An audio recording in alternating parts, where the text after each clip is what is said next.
Hello बच्चों, let's read this question. The question is, at what temperature will be total kinetic energy of 0.30 mole of helium be the same as the total kinetic energy of 0.40 mole of argon at 400 Kelvin?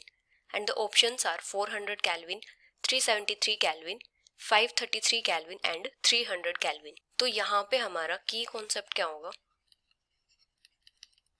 यहाँ पे हमें बताना है कि helium की जो total kinetic energy है 0.30 moles की, वो किस टेम्परेचर पे आर्गन की टोटल काइनेटिक एनर्जी के इक्वल होगी, और आर्गन की जो टोटल काइनेटिक एनर्जी है वो किस टेम्परेचर पे 400 केल्विन पे। तो यहाँ पे की कॉन्सेप्ट क्या होगा? अगर हम बात करें काइनेटिक एनर्जी ऑफ गैसेस की,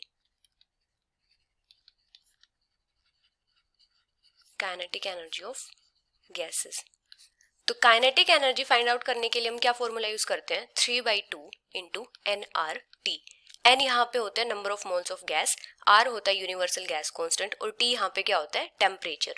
अभी यहाँ पे हमें क्या दिया है कि जो हीलियम की टोटल काइनेटिक एनर्जी है और आर्गन की टोटल काइनेटिक एनर्जी है, ये दोनों इक्वल है। अगर हम हीलियम की टोटल काइनेटिक एनर्जी को कंसिडर करते हैं Ke1 से, तो ये कितनी होगी? 3/2। अगर हम हीलियम के मोल्स को कंसिडर करते हैं N1, तो N1R इंटू T1। यहाँ पे जो टेम्परेचर है उसको हम कंसिडर करेंगे T1, और जो आर्गन की टोटल काइनेटिक एनर्जी है उसको हम कंसिडर करते हैं Ke2 से। तो ये कितनी हो जाएगी? 3/2 N2R T2।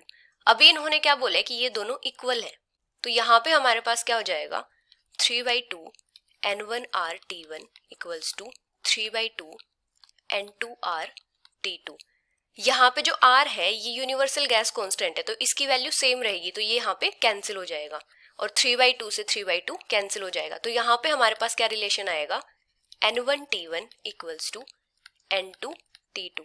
अभी हमें यहाँ पे हीलियम के नंबर ऑफ मोल्स गिवन है 0.30, और हमें यहाँ पे टेम्परेचर फाइंड आउट करना है, और ये किसके इक्वल है?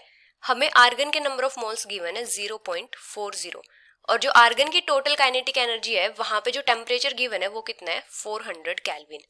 तो यहाँ पे हमारे पास जो टेम्परेचर होगा T1 वो कितना आ जाएगा? 0.40 इंटू 400 डिवाइडेड बाई 0.30।